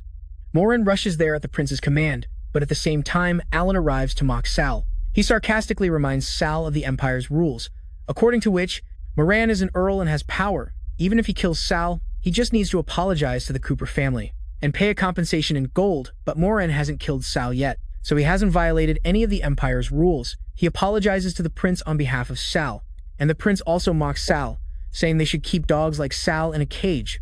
Allan also hates Sal, so his intentions aren't entirely pure and agrees with the prince that they will keep this dog, Sal, in a cage. Chris talks to Sal and says he is completely surprised by Sal's reaction. Allan insulted him in front of everyone, and it's surprising that Sal ignored his words without getting angry. Sal tells him that he has beaten Allan more than once, as Allan has bound darkness through an oath, so he can't hurt Allan without hurting them. Allan's mother has also come here. She doesn't have a big heart to send her little kid alone into the competition. The second prince, Sandro, is in charge of the new student exchange ceremony and will invite the generational families. If he wants to create his own faction to gain power, while Sal is talking to Chris, some guys attack him from behind, and he handles them effectively. They want Chris to open his eyes and not be trapped by Sal. But Sal teaches them a lesson that he has S-class opponents waiting, and he couldn't waste time here playing around with them. Chris seemed happy to see his disciple has matured a bit. He went to meet the businessman and told him he had arranged a meeting with Principal Albus. He was very interested in seeing Sal's legacy with the first blood magic sword, Saint, and he could teach Sal something new. They arrived at the Academy's large training area where Albus was waiting. Elvis asked Sal to come in with his strongest attack, but Sal hesitated to do that, so Elvis took the lead and used his magic to create two giant hands to punch Sal with all his strength. Sal was hit directly, but thanks to the blood magic as a cushion, he was saved. Albus pulled his large golem and proudly said he wasn't as good as in his prime, but he could still handle a golden sword master. Sal also gave it his all and activated his fourth legacy technique, slashing at the golem with a fire attack. Albus guided him that this technique was flashy but had no real effect. He needed to focus a bit more. Sal continued to use his blood techniques and ignited his own blood. Albus analyzed that he was using too much of his own blood, creating blood puppets to overwhelm his mind. Blood demons live off flesh, and Sal, igniting his energy, only empowered the demons. Just as he said, Sal consumed his own blood, and the blood soul manifested in his blood. Albus bound Sal's hands with chains and trapped the demon soul to protect Sal. He also forbade Sal from using blood magic until he mastered the blood demon puppet. Sal was worried because the upcoming student exchange festival was approaching and he couldn't use the techniques he was most familiar with. Chris intervened and planned to teach Sal a special training. The core of blood magic is blood control. Elvis continued that Sal had become addicted to blood magic techniques, the first and second Cooper armies, but they all died in one night. Sal gradually understood that blood magic, the sword technique, had gone out of control, and that's why there were no records in history. He thanked the principal for giving him a practical lesson and went with Chris for special training. This special training was Sal bathing in blood. Sal showcased his pristine body, and his white hair enhanced the beauty of his muscular physique. A crow flew around them and felt embarrassed, seeing Sal naked. She turned to the wall and transformed into an assassin girl. She was Luna Forest, an S-rank prodigy from the Forest family, and indeed she was trying to regain her composure after seeing such a beautiful body. The highly anticipated exchange festival was coming and everyone gathered at the arena to see the talents of the freshmen. The festival was hosted by the second Prince Sandro. The winner of the Confrontation competition will receive priority guidance at the Academy along with gratitude from the Prince and have one wish granted. The competition will be divided into preliminary rounds and eliminations. 8 students who win in the preliminaries will advance to one-on-one elimination matches. The rules for the preliminaries are very simple. The first 8 students to behead the Hydra and exit the arena will move on to the next round. The competition begins and our killer is the first to behead a Hydra. Sally is impressed to see that she has mastered both the magically forged arrows and the raven transformation. At a young age, as her raven is about to behead another Hydra, an axe flies in to behead and pull back, stealing her prey. It's the axe of a chubby guy. The Raiden's drinking has made Raven furious, and she fires multiple shots without affecting Thorin at all. This is to be expected from family members who drink, known for their terrible defensive capabilities. Taking this opportunity, Thorin rushes out of the arena and secures a spot among the 8 winners in the preliminaries. Next is Gloria, who easily beheads a Hydra. Andrea and William both charge at the Hydra, angering it, as one head is about to attack Andrea. Sal slashes it down with a single stroke. His sword's energy enough to cut through the magical beast. Sal analyzes the true energy of the restrained Hydra. It seems the Academy doesn't want casualties. William also comes in and takes the head of the beheaded Hydra, and now only Sal remains in the team to advance further. Wanting to view this as a training exercise, he runs to confront the Hydra alone. He can't use blood magic, but he can withstand the Hydra's attacks after being enhanced. One head prepares a fierce magical attack, it changes direction and throws it at another head. Hydra is the type of monster that when all 8 of its heads are severed, it consumes the energy of the central head to instantly restore the remaining heads. Right now he wants to cut off the heads and use blood magic. Is on the residents to gain Hydra's quick regeneration ability after severing all the heads. Strange Hair grabs him and beheads him. Allan arrogantly appears and mocks Sal that he challenged the hardest head and ultimately failed. Why not kneel before him and beg for his spared head? The Qualifiers clearly do not want to go that far and think about kneeling, but Allan has the advantage. His ally is underwater, and she is controlling his hair to trap Sal's group, preventing them from moving on and passing the first round. At the same time, the seal on the Hydra is also broken, and many of its heads become loose, releasing the second prince. Sundra finds it interesting that the seal on Hydra has been broken and hopes someone dies in the arena. To liven things up, Allan is ready to take revenge for the humiliation Sal put him through in the past. He bought a dog from the Santa family, a girl named Lisa, who uses dark magic to bind. Weakening and draining magical life force, Sal attacks one of Hydra's heads, causing it to unleash fierce magic. The flames scorch Lisa's hair but aren't enough to take her down. She absorbs the Hydra's fire and transforms it into a monster form, summoning some dark beasts to handle Hydra's heads. Sal rushes at Allan and slashes him with a flaming sword, but Lisa uses another dark magic skill. She transfers the damage from Allan to herself, and as a result of this attack, she's pushed towards William. Sal asks William to take Lisa out of the arena, so William carries her in his arms and exits. While she bites his arm on the way out, William tries to make her understand that her life isn't worth protecting Allan. She blushes upon hearing a stranger worry about her life, hoping both will play fair and upright next time. Gloria and Andrea also step out of the arena and win their qualifiers, leaving only Allan and Sal in the arena. With just one spot left to win the qualifiers, Allan remains very strong and cuts off one of Hydra's heads. He declares that he will be the last one to win the competition, leaving Sal to become Hydra's food. But Sal has different thoughts. Allan just helped Sal sever one of Hydra's heads and brought it to its weakest point. Now he will complete the ritual Chris mentioned. By mixing blood with the monster's blood, he will be able to create resonance through blood magic. Thus, as part of the process, a magic circle is drawn beneath his feet, granting him the S-rank regeneration of Hydra. At this moment, a human can achieve synchronization with the beast, allowing them to control it. And access the unique abilities of the beast, Allan will pay for everything Sal has done. But Sal acts first, immediately slashing Allan's arm again and igniting it with blue flames. That is Hydra's corrosive ranking ability, trying to make Allan understand his feelings of darkness. Every time faced with any pain, Allan doesn't care, because he can transfer the pain to endless shadows, but the soul clarifies that the one acting as a shadow cannot transfer damage on behalf of the master to another shadow. It's trying to say that Allan is the shadow of Master's soul. Since Sal has regeneration abilities, this attack won't harm him. He slashes Allan from head to toe, making Allan start begging Sal to kill him. But Sal shows no mercy and wants Allan to writhe in pain, taking Hydra's head and leaving the arena. As the 8th winner of the qualifiers, Thor and Draken have been watching this entire show, and he was impressed to see the saga holding its own, something no one has ever taken down. Next up is the playoffs, and the first one-on-one match will be between Sal and Thoradin. The first match is between Sal and Thoradin, and Sal realizes that the second prince is targeting him. But that's fine, because he has to defeat Thoradin sooner or later. Thoradin is somewhat like Thor. Since he's a chibi and also uses an axe anyway, Thoradin charges forward and attacks with his axe. If Sal takes a direct hit, he's done for, so he dances around to dodge the attacks. Thoradin comments that Sal doesn't know how to attack head-on, which makes Sal angry. He says that it's actually Thoradin who doesn't attack directly. The Draken family has been known as sea warriors since ancient times. But looking at Thoradin, it seems they just hide from a distance and use weapons to attack. Thoradin loses his cool and attacks Sal with a punch, which Sal blocks. Thoradin pulls back his hand and cools the fire on his arm. He's figured out Sal's trick. He's trying to make him angry and launch a surprise attack. He retrieves all his weapons and releases his momentum. He looks like Chibi Treshiro releasing mental pressure.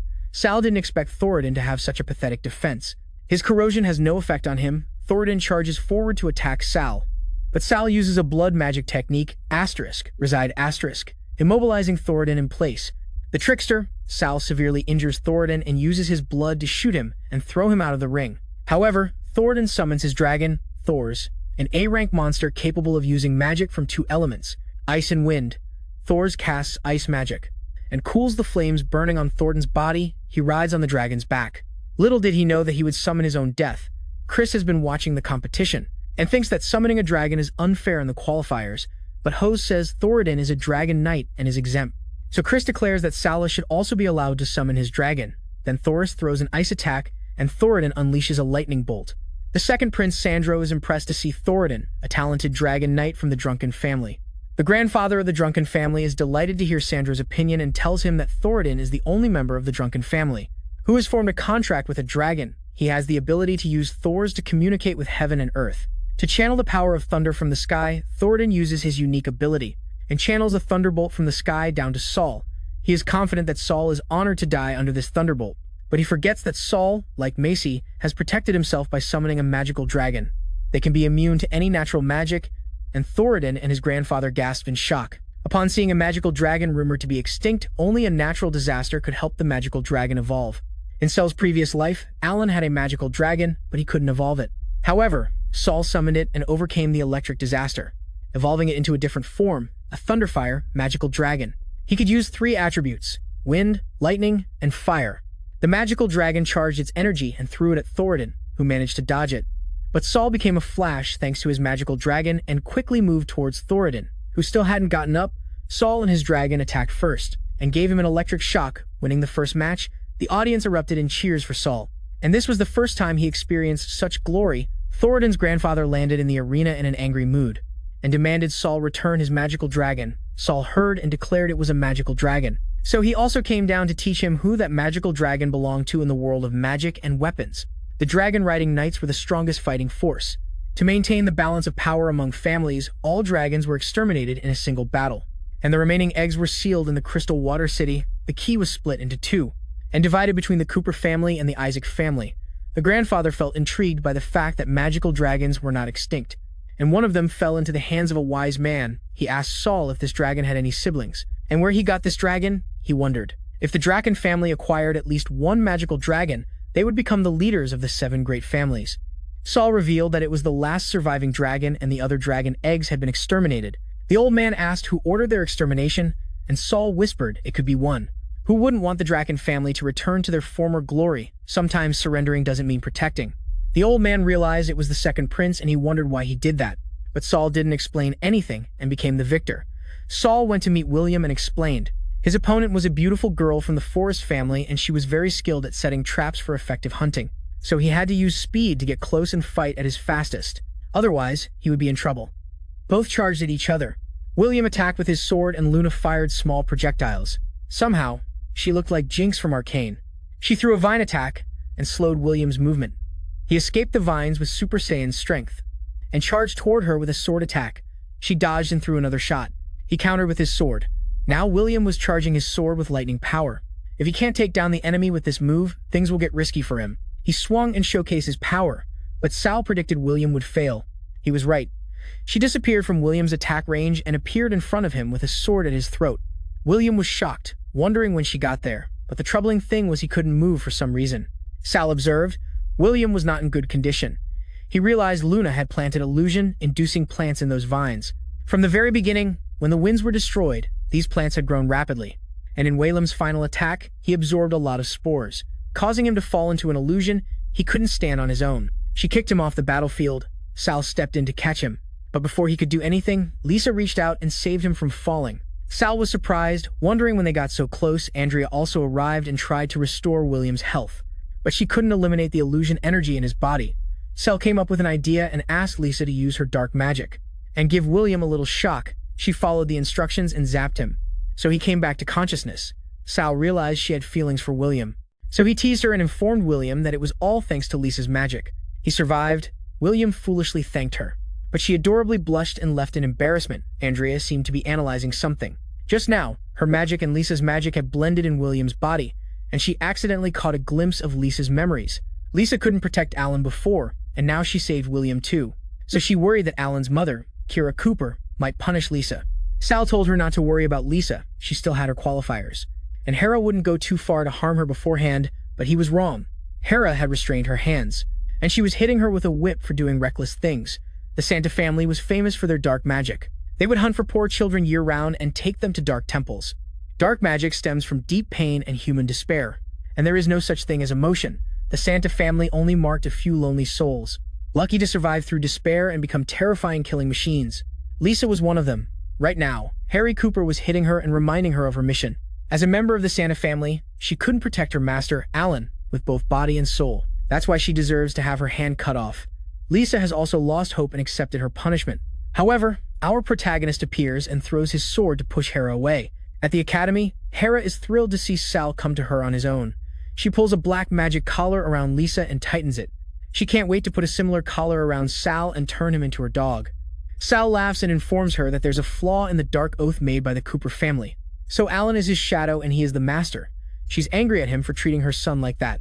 Sal protests and tells her she should treat him well, because every pain he feels will pass on to her little son. He approaches Lisa and humbly helps her lift her head, but the witch pulls her hair and shows her that not everyone is as ungrateful as he is. She can't escape the chains of her family, and she's still begging her to punish her, activating his blood magic skill. But Andre intervenes and holds him back from attacking a noble that would eliminate him from the competition. She creates a magical whip and drags Lisa to the dungeon, still hoping she can escape the control of dark magic. The dungeon tries to explain to her that she still has the preliminaries, and if she wins, she can stay at the academy. William's face comes to her mind, and she remembers she has the competition ahead. Hera Cooper loses her cool and uses dark magic, trying to bring her back under control, but Lisa unleashes her power and breaks free. She escapes from the room, saying she promised and can't die here. Right after leaving the room, she bumps into Prince William, and he is very happy to see her okay. Sal Cooper is saddened by the broken black magic ring and declares that Lisa has escaped the control of dark magic. But she is still a valuable asset of the Seraph family. Headmaster Albus also appears and declares, she is not anyone's property but a participant in the matches. Hera arrogantly states that the school cannot provide protection after the competition. So Headmaster Albus offers to take Lisa as his apprentice, and the Seraph family cannot oppose him. With nothing left to resist, Hera leaves the room, thanking the headmaster for his help. Albus reveals that it was William who convinced him to help Lisa, so they let William take care of Lisa. William is carrying Lisa in his arms like Romeo. Thanking Olivier for telling them about the secret basement, Olivia talks about the match, and explains that Lisa gave up in the match and the competition's host.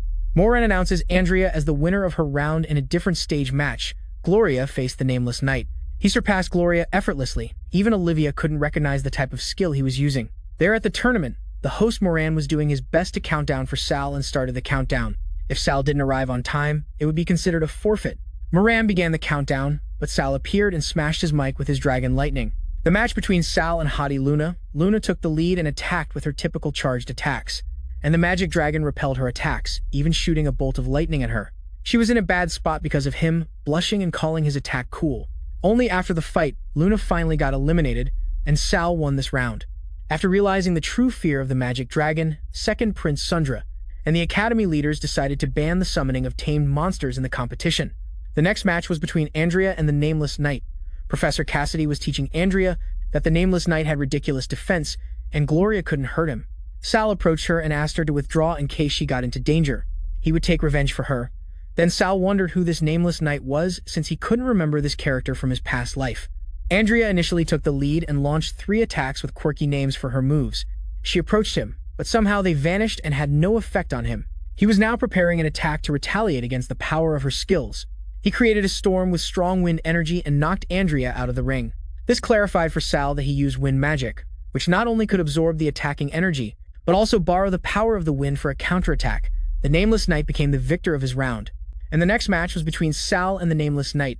The winner of the competition would become the academy head, and all students would follow his lead during their time in school. They began the final round with arrogant and pointless taunts.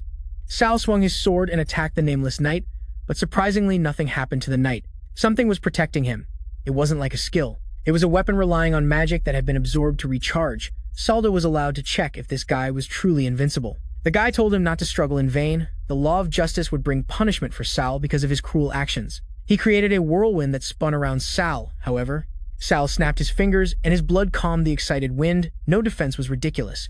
Relying on lifeless objects always led to blind spots. Sal activated his new skill, Lava Blood, and as its name suggests, it created a stream of lava from his blood flowing toward the knight. Sal concluded that if others can't break his defense, it's either because their attacks aren't strong enough, or their attacks aren't focused enough. Looking at the shield of the knight about to be destroyed by Sal's blood power, the knight acknowledged that Sal is a worthy opponent and raised his hand for a fair fight. Stat was excited and said that he had warned the nobles not to underestimate blood magic swordsmen, those who live in the shadows. Suddenly, a bloodbath erupted inside the shield created by the Nameless Knight. Sal buried the blood magic deep before the knight blocked the attack from above. Sal also charged in, breaking the shield and aiming his sword at the knight. His overconfident victory would belong to him. The Nameless Knight seized Sal's sword in his hand and brought him back to the ground, saying that the victory was not yet decided. The Nameless Knight activated his strange high-tier weapon, Angel Wings, that allowed him to attack, defend, and change shape. It was a treasure from the Imperial Auction House, and it was worth a city. He activated its shield form and created a storm for defense. Sal didn't stumble and attacked head-on with his blood magic, creating wings from his own blood. The knight blocked this sword and unleashed his power, both attacking with their might as they unleashed conquest. Hacky, after seeing the true power of the Nameless Knight, Chris realized that this knight was once his student, so he wondered why he had returned. Moran whispered something to Prince Sandrew. Sandrew knew about the Nameless Knight and did not expect him to show up there, so he ordered Moran to deploy the trained ones. Today is the day the Nameless Knight will die. The Nameless Knight acknowledged Sal's swordsmanship was on par with his own, and Sal became even stronger as the battle dragged on. He unleashed another skill and many swords appeared from his back. He would drain Sal's blood energy. Sal also pushed past his limits and created a blood specter like a shield. The knight's sword pierced through the blood specter, but they couldn't reach Sal. Sal destroyed his specter and trapped the knight in a blood cage. The knight tried to break the blood threads with his wings, but Sal informed him that the blood energy was alive, and resisting it only made it stronger. In fact, there was another target. Sal was forcing him to use his trump cards as much as possible, just as planned. Mike drew the hand of the zombie. It was the weapon of the first head of the Santa family. It could drain the life force of the target and turn it into a corpse. So Sal's blood cage dried up and turned into a dark object. He appeared unscathed, and remarked that if this fight was purely based on skill, Sal would have won. Sal felt that something was off. The knight had shown goodwill towards him from the start, but for some reason, he felt a dangerous aura emanating from the knight. Suddenly, an assassin, or rather a ninja, appeared. They threw a sharp, spiked whip at the nameless knight, and Sal created a whip from his own blood, pulling the knight towards him. Saving him from the assassin's attack, he wondered who in their right mind would do this. Inside the Royal Academy, however, when pulling Mike, his mask shattered, revealing his entire face. He was Prince Leonard Richards from Sal's previous life. He had heard that the prince was beloved by the warriors and led the charge against the rebels. But he died young in the war. Now Sal realized he might have been assassinated by a noble assassin. A few assassins entered the arena and aimed at Leonard. He drew a dead hand and extracted the life force of the assassins, turning them into nothingness. He chanted another spell, the vault shape of angel wings. This allowed him to connect with the Empire's pawn treasures and exchange any weapon. He summoned various weapons and prepared a bow attack. The rebels daring to assassinate royal members would die by his hand. Sal also summoned his magical dragon and electrocuted the assassins, with the ultimate goal in mind. If he could handle those assassins and leave a good impression on the crown prince, he wouldn't have to worry about the second prince. He hadn't had the chance to go on a bloodbath since his rebirth, so he would show everyone the power of a godslayer. Sally looked powerful, showcasing his electric and blood magic strength. Leonard had a glowed staff resembling a full moon, called Eternal Stars. It was strong enough to destroy stars, so Leonard was using its aura to defeat the assassins attacking him. Sal also demonstrated the power of his magical dragon and electrocuted the nearby assassins. Sal also showed the power of his magical dragon and zapped the surrounding assassins. Furthermore, he created a blood-soaked whip and struck them. Leonard drew out a blood moon scythe and sliced them to pieces. Just like Gojo, with only his upper body remaining, he was busy dealing with them. And he noticed an arrow flying towards his back. Sal quickly stepped forward and vanished using his blood lava. Both were giving their all to eliminate the surrounding assassins, but the second Prince Sandro was chanting another spell. The alchemical art of sacrifice, requiring the sacrifice of one's flesh and blood, to create objects that could shake both the world and heaven. Suddenly the ground of the arena began to tremble, and a liquid was sprayed onto Leonard's face, a type of drug that restrained his angelic wings. And his weapons were dissolved. Sal realized that without him, Leonard died the same way he did in Sal's previous life, with smoke surrounding them. So they couldn't see anything, but the magic dragon sensed something and unleashed a bolt of lightning. A massive sandworm with many teeth appeared and lunged at Leonard, so Sal quickly moved to save him. The person was too exhausted. The outer shell of the sandworm was immune to magic attacks, and the magic dragon's attacks had no effect on it, following Sal's instructions. The magic dragon stomped on the massive body of the sandworm as it opened its mouth to spit out its foul liquid. The magic dragon seized this opportunity and threw Thunderfire inside the sandworm. This attack pushed the sandworm towards the second prince, Seth Andrew Sandro, who quickly stood up from his seat. He scolded Sel for trying to attack a royal member. Leonard stood by Sel and defended him, saying he was trying to save him, but the real question was how such a large-scale assassination could happen during the competition organized by Sandro. Sandra didn't show that he was the one trying to calm the situation. He would investigate the case and find out who was behind it. Leonard sat down on his royal seat and said, "A person who saves a royal member can be granted noble status as an exception, so if you grant Sal Cooper the title of Marquis, he would be responsible for helping the second prince investigate the matter." Sel was suspicious of Sandro. He agreed on a connection between the sandworm and Sandro's alchemy. He thanked Leonard for the reward, and as the winner of the competition, he reminded the second prince to fulfill his promise. Sandro agreed to grant Sel's wish, but only within his capabilities. He had intended to make the winner his slave, but Leonor had beaten him to it and won first. He requested the Silvermist Marsh of the Cooper family as his Marquis territory. The size of the territory symbolizes power and status, and that was the most important thing for the family. Leonard supported him and thought Sal deserved it. If he couldn't have the Silvermist Marsh, then Leonard proposed giving him the Incombe Range on the outskirts of the imperial capital. Sandra was furious because the Incombe Range had a black vein, and he had worked hard to get the king to promise him that. Acquiring that land meant gaining all the empire's resources, and he didn't want to let anyone else have it. End of Part 1.